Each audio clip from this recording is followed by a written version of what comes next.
Assalamualaikum warahmatullahi wabarakatuh. Kembali lagi bersama saya Bang Plan di Plan Inspirasi. Salam tanam berduri. Kita sapa juga saudara-saudara kita sama petani sawit di Malaysia. Salam tanam berduri. Semoga buah kelapa sawit kita melimpah ruah dan juga hasilnya berkah. Nah kawan-kawan, pada kali ini saya ingin memperlihatkan hasil pemupukan sawit saya hanya dengan pupuk 1 sendok saja. Bagaimana hasilnya? Apa kelebihan dan kekurangannya? Nah, langsung saja.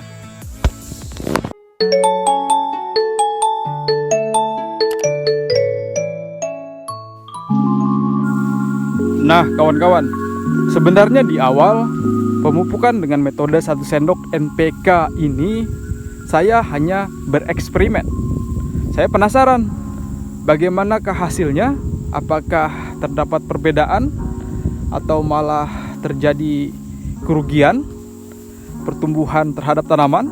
Tapi di sini Anda bisa lihat kondisi batang pada tanaman sawit saya dengan pupuk 1 sendok NPK yang pernah saya bagikan. Batangnya ini membesar dan pelepahnya melebar.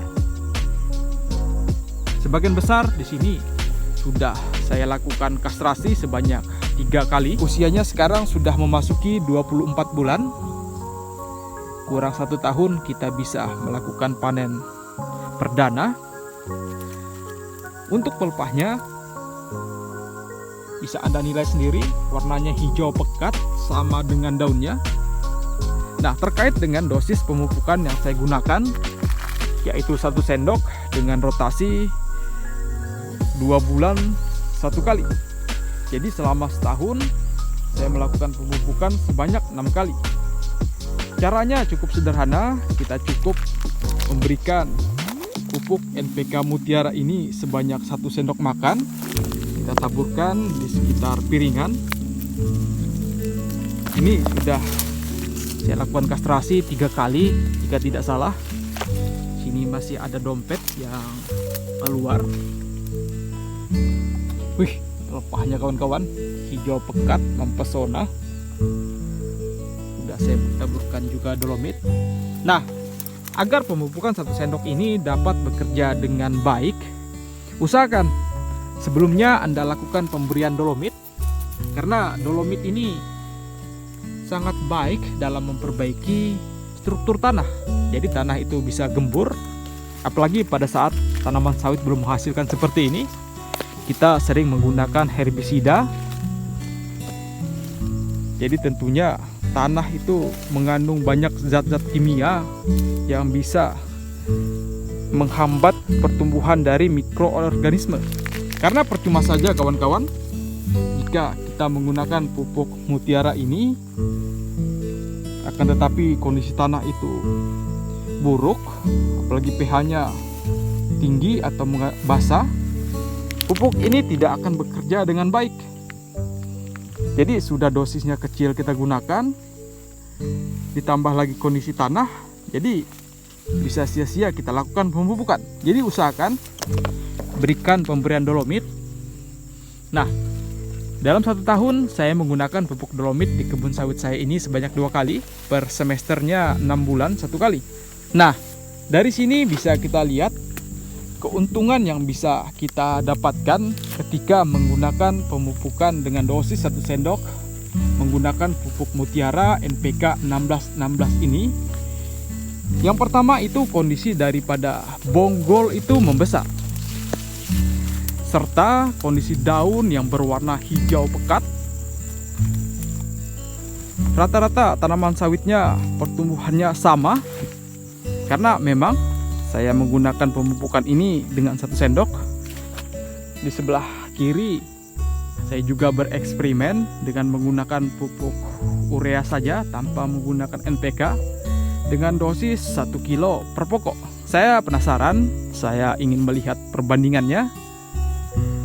Nanti ke depan saya akan bandingkan dengan NPK 1 sendok ini dengan tanaman sawit saya yang di pojok sana menggunakan pupuk urea saja. Karena banyak petani saya lihat menggunakan pupuk urea saja.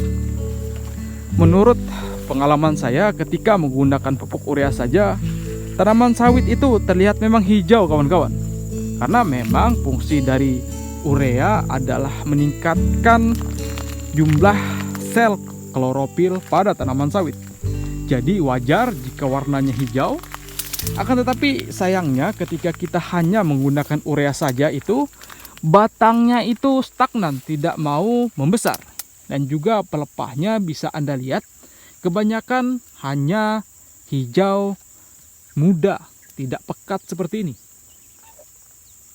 Karena jujur saja tanaman sawit maupun yang menghasilkan maupun yang belum menghasilkan seperti ini juga membutuhkan berbagai macam jenis unsur hara, bukan hanya urea. Ketika kita menggunakan pupuk mutiara ini, di dalamnya sudah terkandung banyak jenis unsur hara. Contohnya ini adalah nitrogen, fosfor, dan juga kalium. Persentasenya pun kurang lebih sama, yaitu 16%. Nitrogen di dalam pupuk mutiara ini membantu dalam meningkatkan pertumbuhan vegetatif, meningkatkan sel hijau klorofil tentunya, serta fosfor. Fosfor ini fungsinya untuk memperkuat perakaran. Batangnya lebih cepat membesar jika kandungan fosfor itu sering kita gunakan dalam pemupukan kawan-kawan. Nah, kemudian yang terakhir, kalium. Kalium ini fungsinya bukan hanya untuk tanaman sawit yang menghasilkan. Memang kebanyakan dari kita menggunakan mop, karena mop itu mengandung kalium yang sangat banyak pada tanaman sawit yang menghasilkan agar buahnya lebih berat dan lebih besar. Akan tetapi pada tanaman sawit yang belum menghasilkan seperti ini, dia juga membutuhkan kalium kawan-kawan, yaitu dalam membantu proses pembelahan sel, kemudian untuk membantu proses fotosintesis bekerja dengan baik. Jadi saya tidak merekomendasikan, tapi saya hanya ingin memperlihatkan Anda hasil saya menggunakan pupuk mutiara 16-16 ini. Nah, sisanya tergantung daripada Anda. Semoga informasi ini bisa menjadi referensi dan juga bermanfaat. Sekian dari saya. Wassalamualaikum warahmatullahi wabarakatuh. Salam tandan berduri.